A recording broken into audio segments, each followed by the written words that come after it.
coming to a sunrise. So what my eyes, that moment I visualize is coming. If you can see me now, see I'm gonna break through the life I knew. Been waiting, a dream come true. Still aiming. If you could see me now, if you could see me now. Hey guys, welcome back to the channel. I know I'm a day late, but here we are with our next God of High School review and breakdown. Now, for anybody who's just stumbling onto this, again, this is me talking about God of High School, my first time watching the series. We did an episode for episodes 1, 2, and 3, and now we're here to cover episodes 4, 5, and 6. There is a playlist of all the reviews I've done so far, and all the reviews I'm going to do. So if you guys want to check those out, make sure you head on over to my channel. But we're here to talk about 4, 5, and 6, and a lot happened. Episode 4 started off. It was okay. I mean, they announced the pairings for the semifinals. Mira is taking on Dewi, and Mori is taking on a Brazilian Jiu-Jitsu master. Now, the entire episode as a whole, I thought was going to be very fillerish because of what happens right in the beginning. But it turned out to be a very deep character insight into Mira. And we really got to know Mira. So, as the protagonists are together talking about their matchups, a guy pulls up in a car and immediately drops to his knees in front of the group and he proposes to Mira.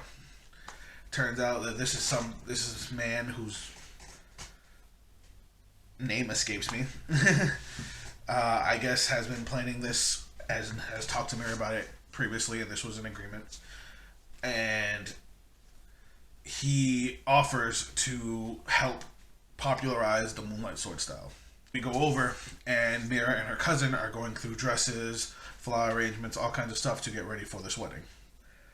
We see their original conversation where he talks about how great the Moonlight Sword style is and how, how talented she is and how the sword style should not be allowed to die, it should be allowed to flourish, and he wants to make it as popular as he can make it.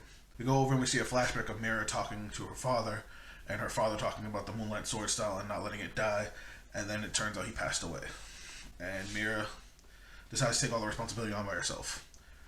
Her uncle, adopts her, takes her in, and he tries to become the master for the Moonlight Sword style. But unfortunately, he didn't really have what it took. So the style kind of fell into obscurity. Mori is out getting some fast food, and he hears the announcement about the wedding. He finds out, and he actually goes over to Mira's house.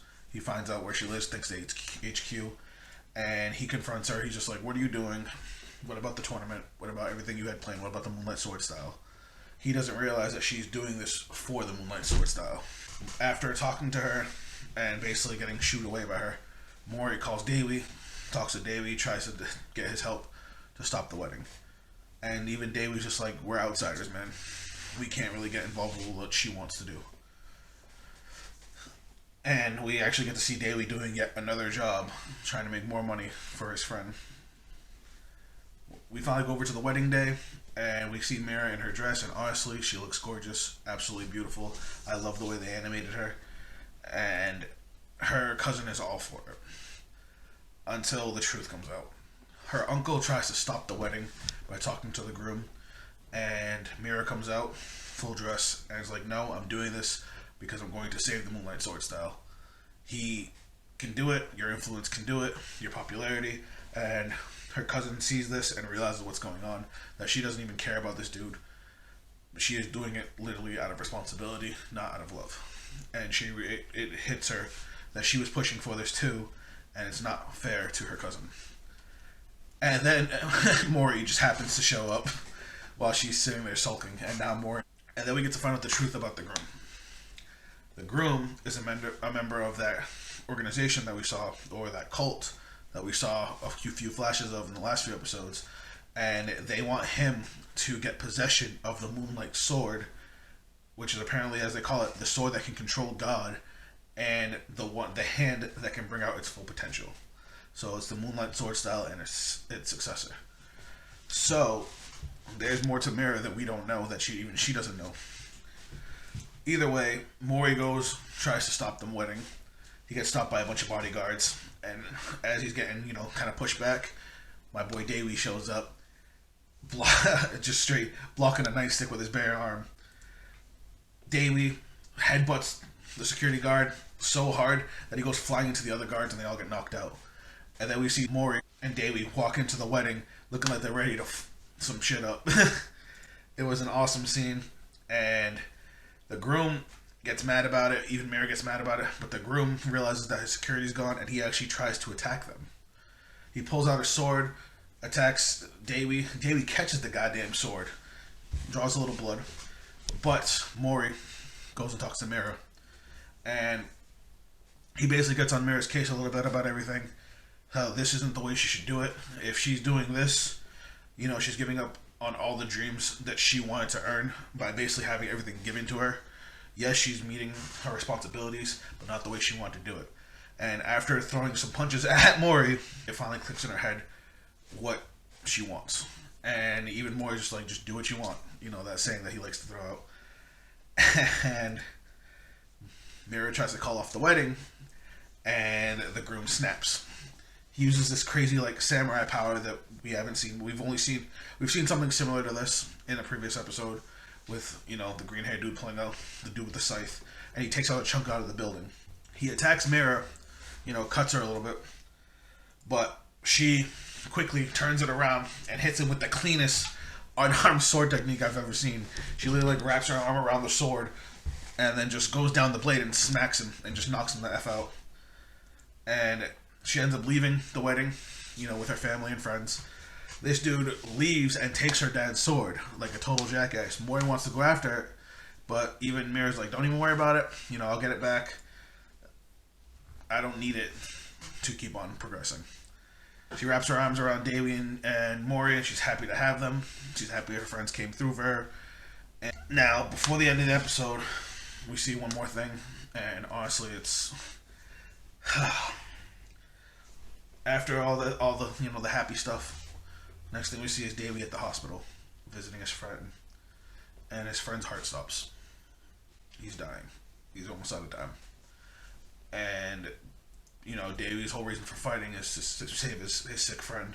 He thinks the nanomachines that the company puts in all the fighters can do it. So when it comes down to him, after seeing his friend die and have to get revived, he's still alive at this point, but he's really disturbed at this point.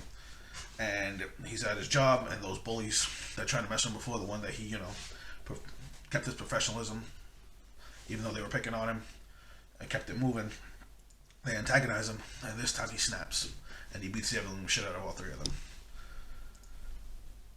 And we jump over to the next day. It's the tournament. It's the semifinals. Maury's running late. He gets there just in time to see Davey and Mira fighting. And Davey is absolutely brutalizing Mira. Every attack he's doing is going for that wound that she has from the wedding, and she just starts gushing blood, and he just keeps on going. His fists are covered in her blood, and he just keeps on going for that wound. He showed her no mercy at all and beat her within seconds. And the look on his face is just straight dead-eyed. And even Maury sees this, and he's like, what the hell is going on? The last thing we see is Maury sitting in the hallway waiting for Davey, and Davey walks by with a towel over his head, and he's like, I'll see you in the finals. They don't even look at each other, and that's what the episode ends. It was dark, it was scary, and I honestly didn't expect it. But now episode 5. Oh, I'll tell you right now, episode 5 is my favorite episode of the series so far, and it is going to take a miracle for any other episode to take over. I've watched this episode twice. I watched it in my initial viewing, and for anybody who doesn't know, I stream my viewings. I do them on my Twitch channel. The link will be in the description if you guys want to come join. But I was crying like a baby, and then when I rewatched it to prepare for this review and to get the clips and stuff, I cried my eyes out again. This episode was rough, but we're going to talk about it. And so the episode kicks off with a flashback of Davey and his friend, and they became friends kind of by fighting. They were always fighting each other. He couldn't figure. They just did. And then we cut to the present, and we see Davey throwing up in a toilet, and we see his hands still covered in Mira's blood. He flashes between Mira and his friend dying, or his heart stopping, I should say, and he starts, throwing up. We get the intro, and then the first thing we speed by is Mori in his semifinal match, and he completely annihilates his opponent. If you look at the versus screen, Mori doesn't even look like he cares about this fight. He, after a couple quick kicks that the dude blocks, he grabs him with his legs and does this like crazy tornado move and literally slams him into the ground. It's over. But the next day is the final. Mori gives Davey a death glare, and that's the end of that. Mori goes and visits Mira, recovering from her fight. Not only does she have a broken neck, she's covered in lacerations. It turns out that if she had gone straight to them after getting wounded, they would have patched her up. I guess they'll patch you up for any wound, not just wounds gained in the arena, which she didn't know. But the way she took it is, she just wasn't strong enough. She needs to get stronger, because obviously Davey was a stronger one. But Mori he can't forgive Davey right now. We see Davey going to visit his friend again with his friend's sister, and his friend is unconscious. I guess he was conscious and said he wanted to see Davey, but in Davey's mind, things aren't looking good. We go over to the next day. It's the Mori Davey fight, and honestly, this fight was incredible. I wish I could have gotten more clips of it, but too much of it would have caused a copyright issue. But this fight was absolutely insane. It kicks off, and they're going back and forth, punches, kicks, grabs. At one point, they're both on the ground, kind of wrestling. It was absolutely it was drawn so well. But Davey manages to land a serious punch to Mori's stomach, and all Mori can think of is what he did to Mira, and it even flashes the scene of him being torn open. Now, they did something really, really cool in this section of the fight, where as they're fighting, we get to see from the point of view of Davey, blocking Mori's kicks, trying to throw some counters of his own, and then it flips us to Mori's point of view, and we see him trying to attack Davey while Davey's, throwing his punches. It was really cool, and I actually love when anime do this. Now, as they're going back and forth, things are starting to ramp up. Mori actually goes and hits Davey with the same finisher that he used on Mansuk Gung.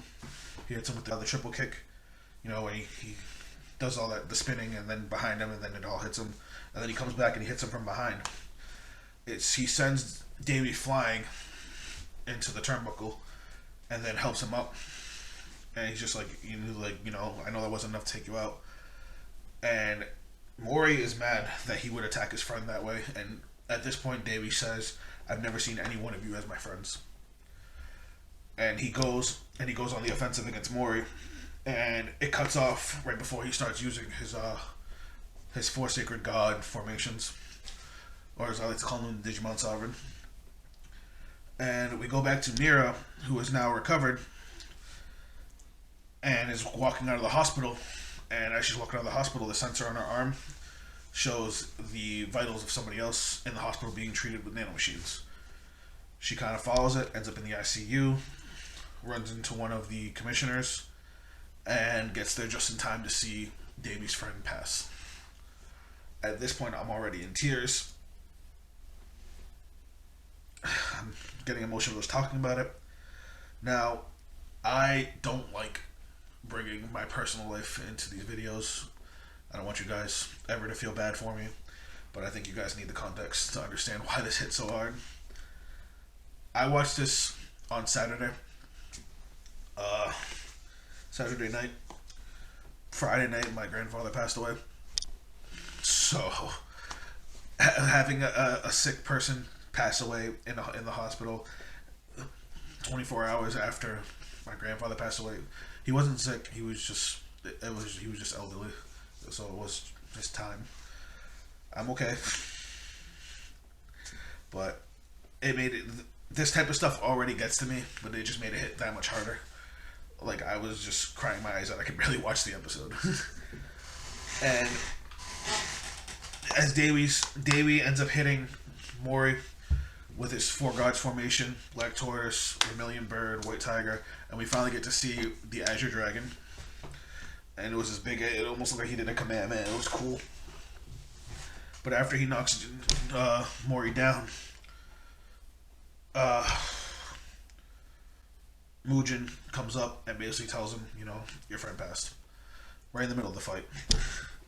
And then we get a bunch of flashbacks of how they became friends. Turns out that Daewoo always got into a lot of fights, and because he was strong, people surrounded themselves with him, even though they weren't really his friends. We see him going to save one of his friends, and it's just him there fighting a bunch of dudes. And then his other friend jumps in. They fight together. They beat all these guys, and after all this, they really become friends. And then we cut to a scene with Mugen, where one of his subordinates asked him why you would tell him in the middle of his fight, and he says, "When a man's at their lowest, you see who he really is and what he's made of." Daewoo is on the floor. He gets back up and he continues the fight, but he's just not in it anymore. He's not blocking at all. He's barely dodging any more of his attacks. Like, after getting the news, he immediately dropped to the floor. And even the crowd just like, what's going on? If he's not going to fight anymore, he might as well just give up. And he's just not there anymore. And as they're fighting, Mira comes out over a megaphone and just tells Daewoo to stop with the BS, basically. That he should be fighting. And she goes up to the ring and she gives him a note, which was the last words of his friend. And he reads it. He tells Mira not to tell Mori what happened, because Mori won't fight. Will probably would just stop the fight. And it plays what his friend's last words were. That he knows about his friend in the tournament, trying to help him get better. That the people who organized the tournament came and tried to use the nanomachines on, but it was already too late. And he just couldn't believe that he had such an amazing friend risking his life for his friend. And after reading it, the motivation really comes back to Daewoo. The whole animation style changes, and we get one of the most amazing martial arts fight scenes I've ever seen in my life. Like, this whole screen turns white. They go back and forth. At some points, they actually stop before nailing each other, just to show us it's just a sign of respect. They're smiling. They're having such a great time. And we actually see Daewoo do a couple of new moves that he hadn't done before. He does a version of his Black Tortoise attack to block Mori's triple kick. And then he called it a reverse Azure Dragon. And after he hits Mori with that, sends him flying, Mori does a new move. It was an original that he calls the Blue Dragon Kick. And it sends like a big wave at Daewoo and smashes him into the ground. It was kind of like what Mun Sugong did when he did that like black aura, except it was blue. And Daewoo's still standing after that attack, but the fight was basically over, and he ends up dropping. And Mugen's watching this, and he makes a point to say, he wanted to see if there was going to be one tiger cub growing into a full-blown tiger, but it turns out there was two. But Daewoo finally drops. Mori wins. Mori ends up helping him up, and as he helps him up, he's just like, now we're friends. Which I guess after fighting his other friend was when him and Daewoo became actual friends. It was like he was talking to his friend who passed away. All in all, the episode it really fucked me up. But Mori picks him up. The crowd's going wild. Puts his arm over his shoulder. They go to walk out. Mira grabs him too.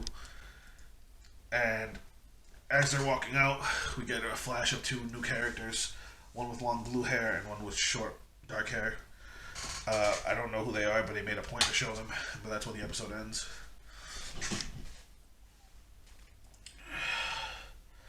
It was bad. I'm sorry I'm getting so emotional. And don't worry, I know I didn't say it, but I do know his friend's name was Sute. At least I hope I said that right. It's just, I was getting emotional. Anyway, episode 6 kind of came and went super fast. A lot happened. So I'm gonna try and talk about it all at once. It starts off with us seeing. It starts off with us seeing Maury's grandfather, and he gets approached by that cult that's been sneaking around, and they basically want him to join them, and he kind of just brushes them off. He's like, I always tell my grandson, do what you want. We get to see the nurse show again, and we get the rules for the coming God of High School finals. It turns out that it has been reformatted to a team tournament where the top 3 finalists from each region will join the fight. And then it cuts over to Mira fighting the Brazilian Jiu-Jitsu master that Mori fought. And as they go back and forth for a little bit, but then Mira, they go back and forth for a little bit, but then Mira manages to get one solid strike to his face, and it was a good game after that.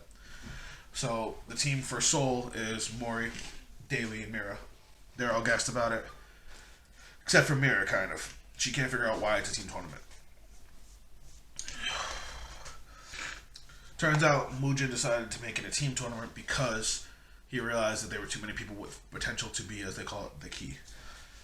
There was a bunch of great fighters, and he wanted to make sure he has a chance to find what they're looking for. We also find out what that cult's name actually is, which is Nox, and they are after the same thing that the Commission is after. Mugen says that he summons the 6.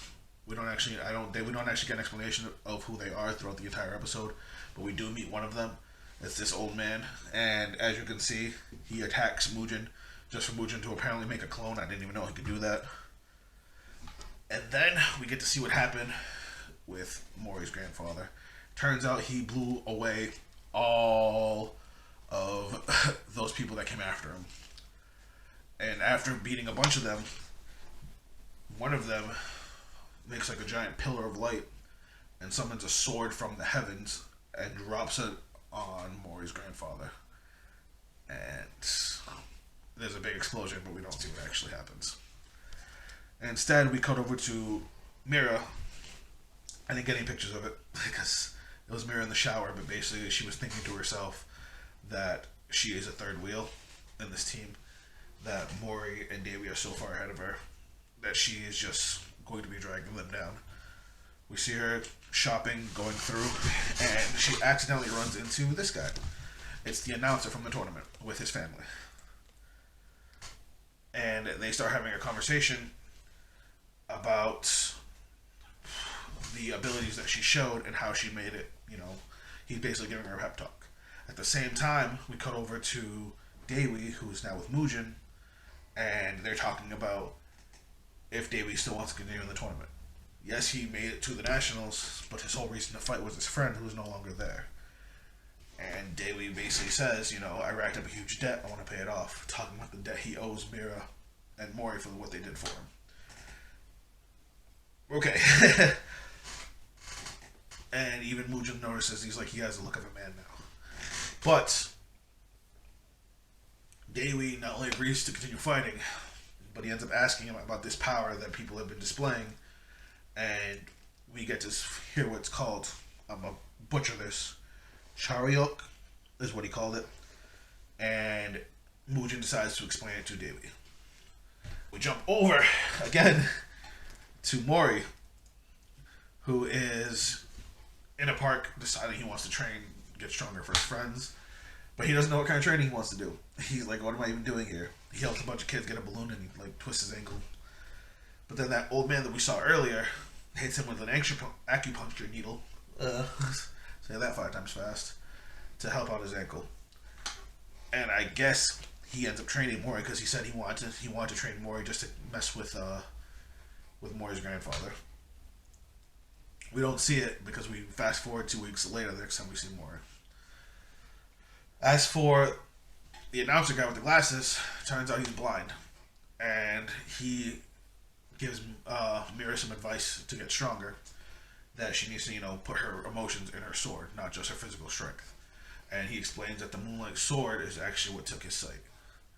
And that there's a much greater level that she can attain, providing that she, can channel her emotions. After they have a nice talk, he's with his family, and he sends his family away. I wasn't sure what happened, but then we see this creepy-ass rabbit suit bunny thing approach him, and it turns out it's an assassin from Nox. But again, we don't see what happened. Instead, we jump over to these two who are messing with each other.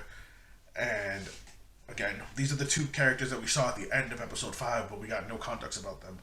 But they're going back and forth, and this poor security guard tries to stop them, and all you see is a mouth open up underneath him, and then this dude on the right burns it. I guess to save the security guard. It was a really weird exchange, and I wish we got more context in it. But I'm guessing those are going to be fires that we're going to see in the future. Like I said, we jumped the 2 weeks ahead. Dewi and Mira are there to pick up Mori as they go for them to go to the tournament, and we get a little explanation about Mori's grandfather. That Mori used to live with him, and they're leaving to go to school. We don't know anything about Mori's parents. He had a picture of him and his parents, but I guess they weren't really his parents. His grandfather hired them, so that way he would have a picture of his parents instead of, so he wouldn't get made fun of. I don't know, it was weird. But now that we're at the tournament, we see that there is a new announcer, and Mira is quick to point it out. He talks to us real quick, does the whole announcer spiel. It's the tournament, and we actually get to see all the new teams that are going to be competing. There's 9 teams, all different parts of Korea, and we can see the commission sees on the news that the announcer is dead. That's why there's a new announcer.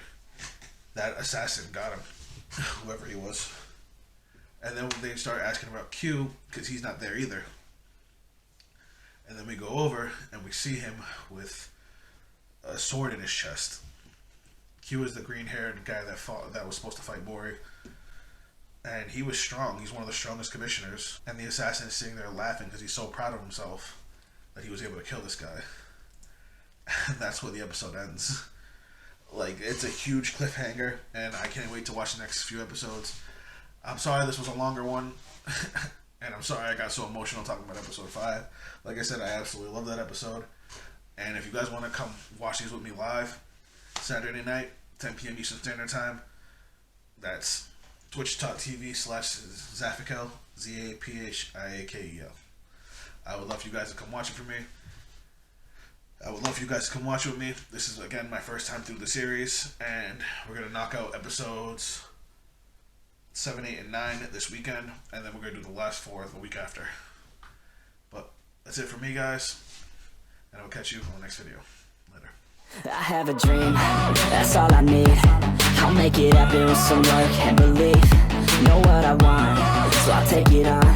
I'll make mistakes, but mistakes make you strong. Let's break it down for a minute. I want the crown, I'm gon' get it. You hear me loud, man, I'm winning. Yeah, Charlie Sheen will be grinning.